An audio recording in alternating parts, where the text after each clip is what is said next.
on prend la direction d'Israël pour retrouver notre correspondante sur place, Myri Maman. Myri, bonjour. Bonjour Elsa, bonjour à tous. Et on commence par la crainte en Israël d'un mauvais accord entre les États-Unis et le régime iranien. Oui, il y a, Elsa, en Israël, un sentiment de frustration de plus en plus important pour de nombreux analystes.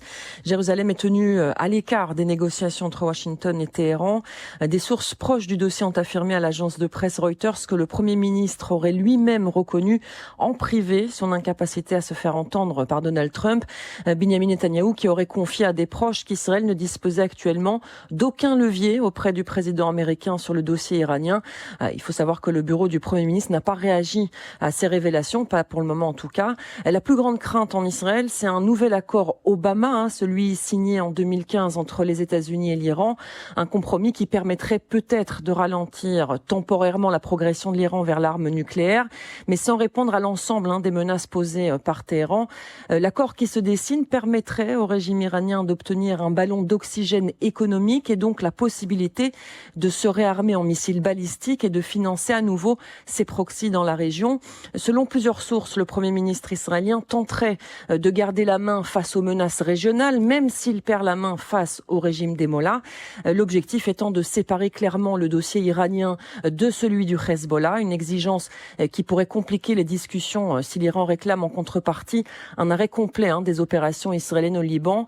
Pas sûr que Donald Trump accède donc à la demande de Benjamin Netanyahou. Et on en vient à présent, Myriam, à la situation dans le nord d'Israël. L'armée israélienne a renforcé les consignes de sécurité pour les localités situées à la frontière avec le Liban. Oui, suite au tir continu de drones contre Israël hier, de nouvelles restrictions sont entrées en vigueur ce matin à 6h heure locale. Ces restrictions concernent les localités, vous l'avez dit, frontalières, mais aussi celles de Méron et 3 autres zones jugées sous menace du Hezbollah. Dans ces régions, les rassemblements sont désormais limités à 50 personnes en plein air et à 200 personnes dans les bâtiments s'il y a des abris suffisants à proximité.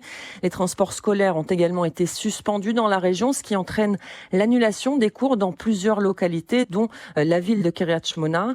Au sud Liban, l'armée israélienne a annoncé un retrait partiel de ses troupes au sol pour prévenir tout risque inutile. Il faut savoir que les soldats israéliens sont la cible de nombreuses attaques de drones menées par le Hezbollah.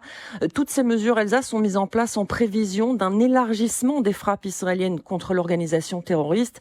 L'armée israélienne a présenté ces dernières heures à l'échelon politique plusieurs options pour une action militaire d'envergure, y compris la possibilité de reprendre les frappes sur les positions terroristes à Beyrouth. Une option qui provoque déjà la panique dans le quartier d'Aria, dans la capitale libanaise. Des milliers de personnes tentent en ce moment de quitter la zone. Et puis, il faut savoir que le Premier ministre israélien a averti hier soir que Tsahal allait intensifier ses frappes contre le Hezbollah après la série d'attaques de drones explosifs hier contre le nord d'Israël. Il a dit qu'une ligne rouge avait été franchie. Reste à savoir évidemment si Washington laissera carte blanche à Jérusalem ou pas. Et enfin, Myriam, un mot de politique israélienne à présent et le parti orthodoxe Ashkenaz qui envisage de remplacer Benjamin Netanyahou avant les élections anticipées. Oui, des consultations sont en cours entre les deux courants du parti judaïsme unifié de la Torah pour décider si la formation va soutenir ou non la destitution du Premier ministre Benjamin Netanyahou avant les élections. Une motion de censure dite constructive sera soumise au vote de la Knesset.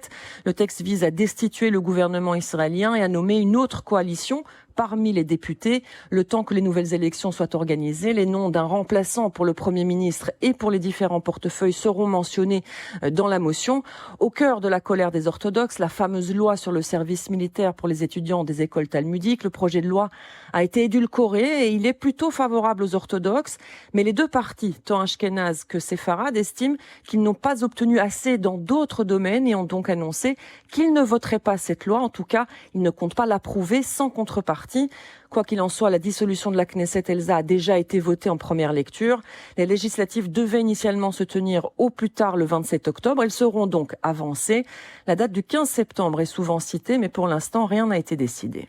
Merci beaucoup, Myri Maman, pour toutes ces précisions. On vous retrouve la semaine prochaine. Bonne journée à vous. Bonne journée à tous.